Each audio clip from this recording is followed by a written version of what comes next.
Sabihin niyo po kay Joy. Ayaw ko anong sasabihin ko.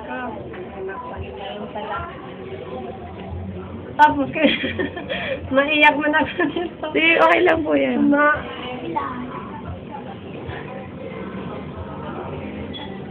Joy,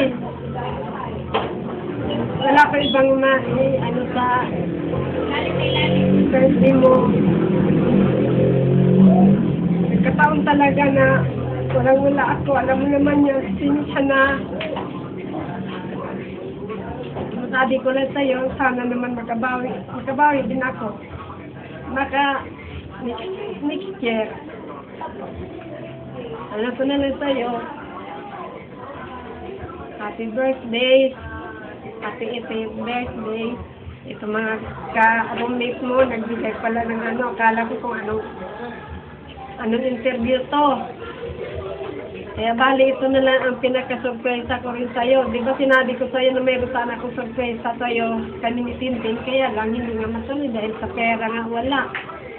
Kaya bali, ito na lang ang surprise namin sa'yo. Happy, ano ba yun?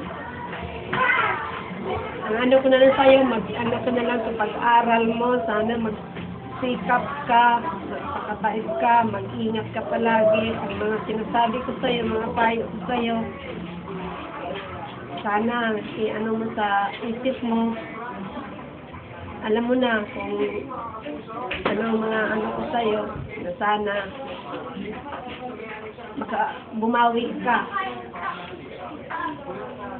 Kung ano man ang sama ng loob mo kay Papa mo, intindihin mo na lang yun. Alisin mo na sa ano yun, yung tampo mo sa kanya. Importante, mapag-aral ka. Yan ang anin mo na sana huwag mong anuhin. Huwag mong sayangin sa kakataon. Nagbibigay pa ng kampaaral pa mo. Yan na lang ang malaking pasalamat sa kanya yan. Ano pa ba? Wala na. Okay na po. Wala na. Yan na lang ang ano ko. Happy birthday na lang.